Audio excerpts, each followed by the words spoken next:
farmer. I also do some, right now I'm working as a copywriter at a small agency. It's called Canon Group. Yeah, but this is my baby, Tunda Kenya. An urban farmer. I don't know whether any one of you has heard of the term urban farming, but it's basically people who farm in urban areas. Yeah, because in urban areas there's not a lot of space.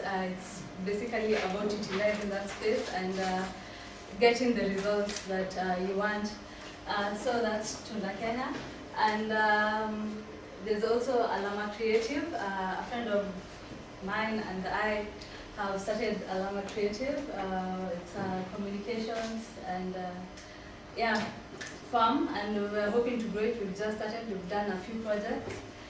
But we are hoping to get more exposure as time continues. Yeah, I know this looks weird here at the Power Hub, but this is a multi-story garden. I don't know how many of you have seen this before. It's basically a sack with skuma, kale, and spinach. It just goes ahead to show you how much you can do with the little space that you have. So this is a small, it's not as big as it looks. It's actually this big, but it has so much skuma, and it can feed so many people. There's also onions on top. This is an old tank. It used to be on top of our house. It used to be a water tank, but it eventually got holes. So one day I looked at it and I thought, I could use this. So I got some soil and some manure, and I planted skuma and spinach in it. So maybe creativity is not only about the painting, maybe it's also about how you think. Yeah. Then this is a multi-story garden. This was a kitchen rack. When we were really young, I think they were really popular for onions.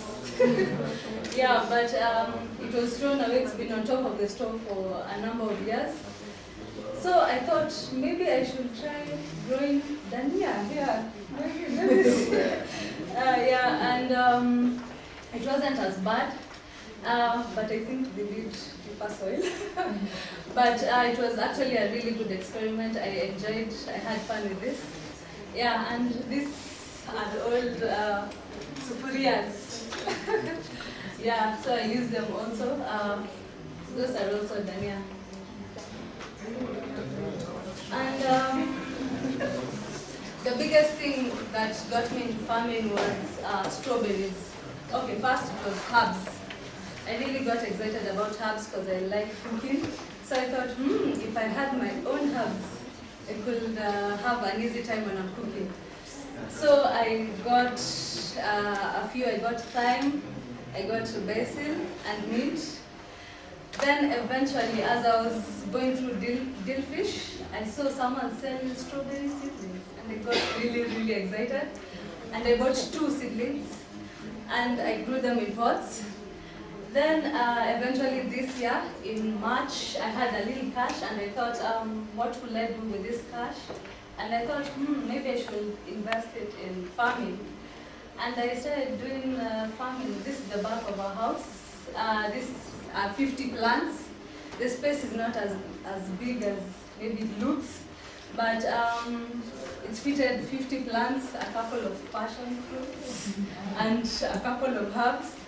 Yeah, and these are polythene bags that are sold in town. Yeah.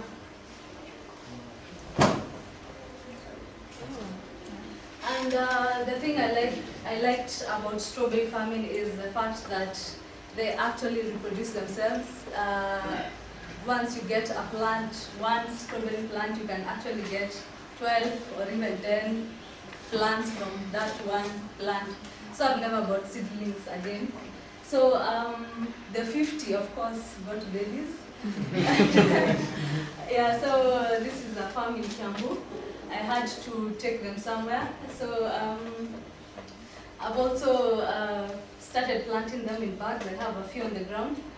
But yeah, they reproduced themselves. Now I have more than 200 plants in total, and still hoping to grow to get to the capacity that I want to be in, to be a good supplier. Yeah, so this was a really good day for me. I was really excited. I got 2 pallets full of strawberries and I was able to sell them, just 2, but they got me excited. And it actually motivated me that through the hard times, like, farming is not easy actually. So when going through that, this motivated me that I can go through the hard times and still get something out of it. And so it was a really big motivator for me. And I also have rabbits. Actually, this is more of a family project than an individual project. I have a couple of rabbits. They've just gotten babies. So, yeah. So, hoping also for this to be big enough to be a constant supplier. Right now there are so many hotels. Tuskys Greenspan takes rabbit meat every week on a weekly basis. So if you need to supply someone like Tuskys, you need to have enough capacity. So that's my aim at the moment, to get enough rabbits to be able to supply the market wherever. Yes, and that is it. These are my contacts. If you need to follow. So if you need any information on strawberry farming and some aspects of farming, you can check out my blog, tundakenya.wordpress.com. And you can also get me on Facebook and Twitter, Tunda Kenya. Yes, and for my other creative work, I was here to talk about farming, not about Alama Creative. You can also see the work we've done on Alama Creative. Thanks.